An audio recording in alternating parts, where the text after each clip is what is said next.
This one is special. You know what it is. Get ready to wine. Get ready to wine. Follow my ding ding ding. Namya lama ding. Boko ejana. Kapasi ejana. Dago ejana. I still have a pretty strong connection with London. I haven't been there over the past couple of years, but I still have family there. My dad used to live there, but he passed away a couple of years ago. I definitely try to keep my connects with London. There's still things that I miss about it, but you know, you can't beat living in the Caribbean at this point.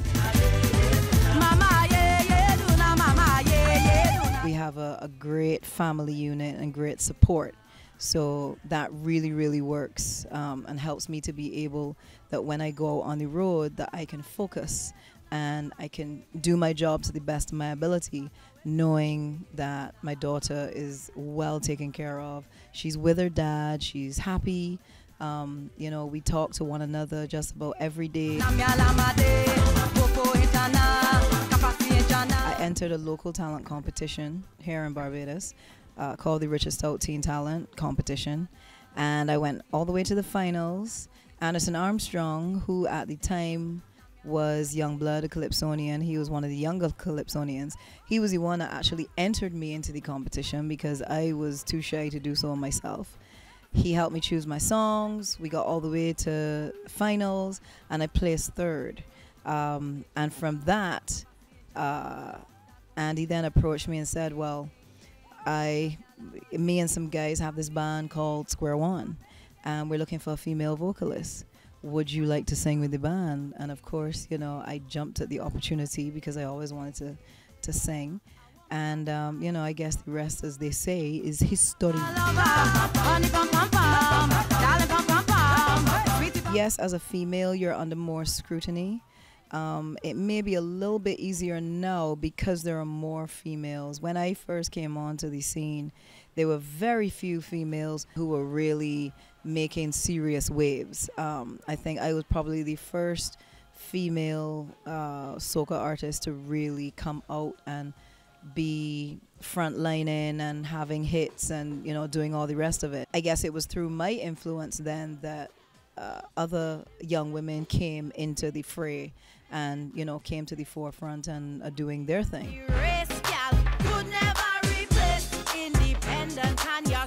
It's up to her what she wants to do and who she wants to be.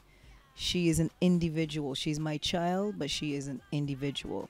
But yeah, if she wants to, you know, I would help her so that she doesn't end up in the pitfalls and, you know, in any pitfalls that others may have had, or even that I may have encountered. Music. If it wasn't for music, I'm sure there were times when I would have gone completely nuts. My daughter and my husband, you know, I can't do without them. They're my backbone and my foundation. Water, love water. Water is like the best thing ever. When you can't get anything else and you drink water, it's like, feels like gold. Terry Arthur, who's he's the former musical director of Square One. After the band split up and so on, we're still very much in contact with one another, all the band members and so on. And Terry and I are really good friends. And he was the one that started up Love Day, where he just wanted to give back to the community. He asked me to be a part of it, and I, of course, you know, happily said yes. And as long as I'm here in Barbados, I'm always a part of Love Day. When I first heard it, I fell in love with it immediately. And that was basically the response from people everywhere, because it went beyond the West Indian or Caribbean diaspora. It's an amazing song, and it's a song that no matter where I go, I have to perform that song, because otherwise the girls will kill me. That's one of the best ways to be able to stay in contact with them and for them to keep track of me and what I'm doing. and the queen of soca, and this one is the answer. Oh Lord. That's one of the things that I would miss, you know, that we had that familiarity, and we've been through a lot of stuff with one another. And just touring, you know, we had a blast on the road. We always did, always had a fantastic time. We would hang out and shop together and go to the movies and just do all kinds of things, just like any other family would. You know, change is the only thing that's constant. So the good thing is that we still have great, you know, we still have a great relationship. I still have great relationships with all the guys. When I step out in me tight gear, watch on the men. How does it feel?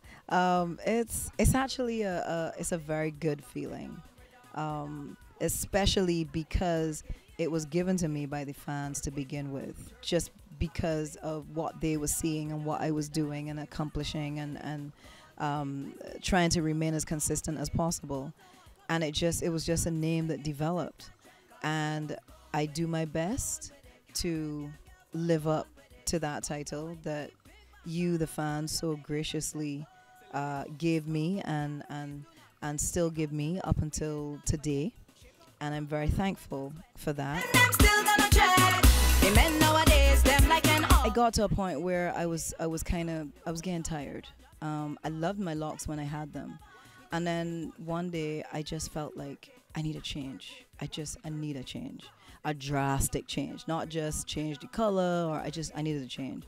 And I spoke to a friend of mine, Adsel Stewart, who is more than a friend. He also is the one that does my hair and sometimes does my makeup, and he used to work with me actually as my personal assistant and travel with me and so on. So we've known one another for a long time. And I said, Ads, I said, listen, I need a change. I like really dry. He said, well, why not try Sister Locks? And he was trained in Sister Locks. I said, well, all right, I'll research it and see how I feel about it. And I liked what I saw and what I read about it. So I said, all right, Ads, let's go. I'm ready. Let's do this. I was ready. After he undid them, then he formed the Sister Locks. And they were really, really short before this. And people freaked out. The fans lost their minds on BBM. You know, it was a BBM blast. The Queen has lost her locks. And it was a whole thing. And I was like, really? It's hair. It's hair. More good stuff coming from Alison Hinds. I can't stop working, can't stop producing music, so there'll be more music coming long before crop over. So don't even think that you gotta wait till crop over, because music is gonna be coming from me long before that. Jerk it, 'cause this bumper got rhythm.